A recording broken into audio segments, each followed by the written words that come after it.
byose byaremwe n'ijambo ryawe.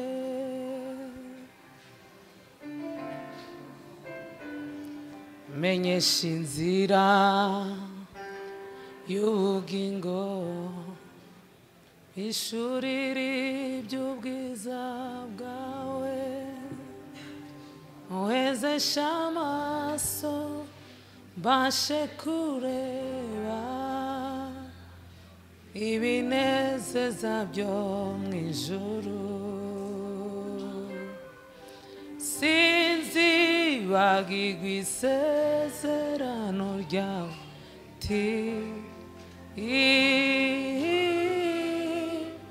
ibyishimo byuzuye n'amahoro yo mu mutima, kuramya kutagira iherezo,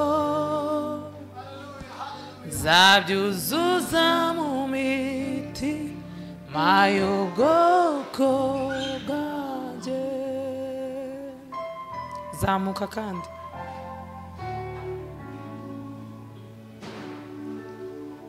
menyesha inzira y'ubugingo, mishurira iby'ubwiza bwawe, uhezesha amaso mbashe kureba ibinezeza byo mu ijuru.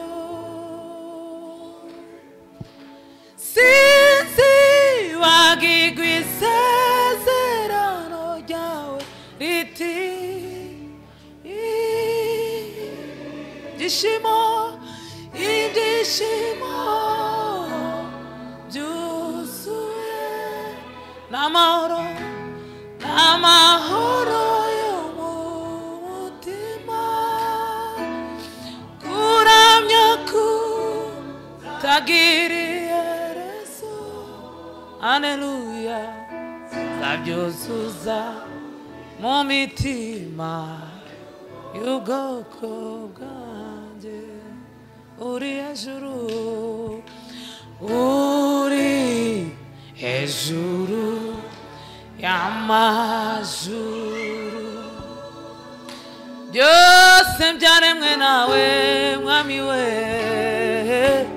byose byaremwe n'ijambo ryawe. Iyo uri hejuru, uri hejuru y'amajuru,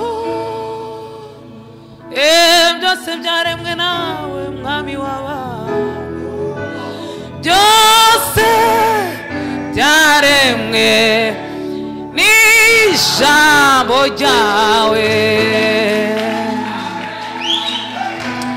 Haleluya, haleluya. Musuke Imana imuhe umugisha, yaririmbye neza cyane.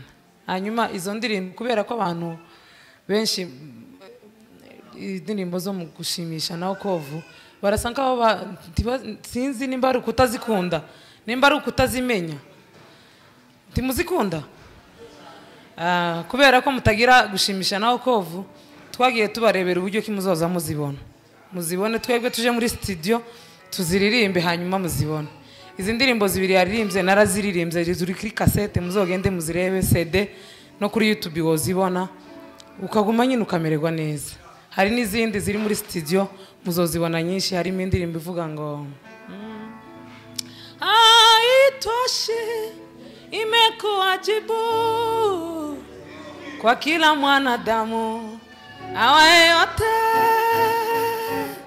limu nyingi haitoshi bila Yesu, kuimba sana vijatosha bila Yesu. Haleluya. N'izindi nyinshi ziri ko turaziririmba kugira ngo muzoza mugenda muzibona biboroheye, siko? Imana bamugisha. Reka turirimbe rero indirimbo imwe ivuga ngo yaja siku ambayo wateule watafurahi. Haleluya. Siku hiyo matatizo nazo shida zitakoma. Haleluya. Yaja siku ambayo wateule watafurahi. Haleluya. Siku hiyo matatizo nazo shida zitakoma. Haleluya. Yaja siku ambayo wateule watafurahi. Haleluya.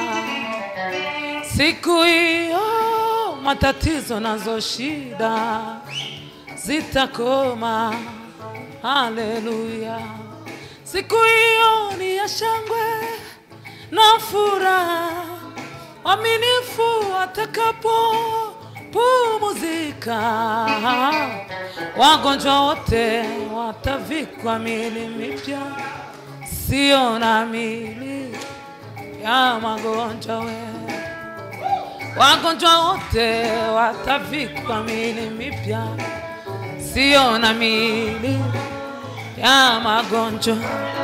Siku hiyo ni ya shangwe kwa vipofu, watafunguliwa macho. Haleluya.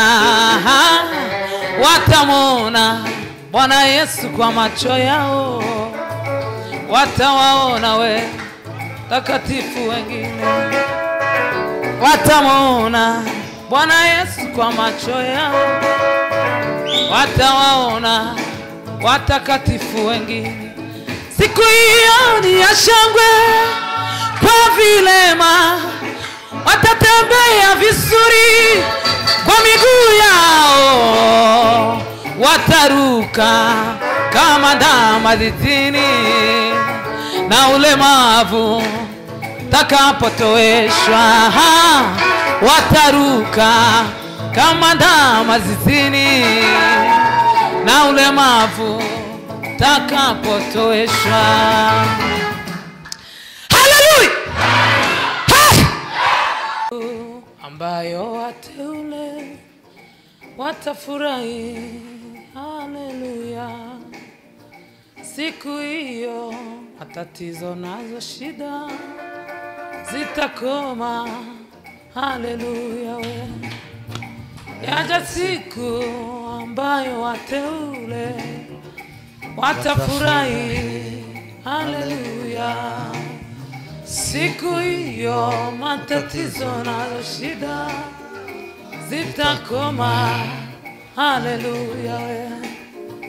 Yaja siku ambayo wateule watafurahi.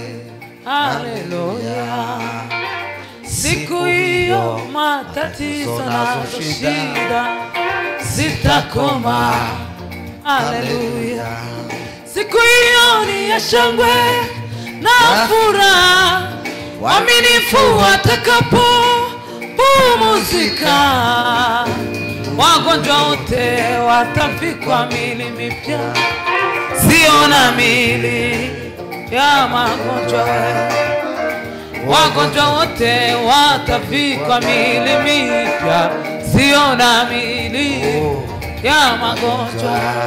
Siku hiyo ni ya shangwe kwa mabubu, wataongea vizuri kwa midomo yao. Watamsifu Bwana Yesu kwa vinywa vyao. Watafurahi kuimba na malaika. Watamsifu Bwana Yesu kwa vinywa vyao. Watafurahi kuimba na malaika. Siku hiyo ni ya shangwe kwa vilema, watatembea vizuri kwa miguu yao. Wataruka kama ndama zizini, na ulemavu utakapotoweshwa. Wataruka kama ndama zizini, ulemavu utakapotoweka. Siku hiyo ni ya shangwe kwa vilema, watatembea watatembea vizuri kwa miguu yao, wataruka kama ndama zizini, ulemavu utakapotoweshwa. Wataruka kama ndama zizini, we ulemavu. Siku hiyo ni ya shangwe kwa mabubu, wataongea vizuri kwa midomo yao, watamsifu Bwana Yesu kwa vinywa vyao, watafurahi kuimba na malaika, watamsifu Bwana Yesu kwa vinywa vyao, watafurahi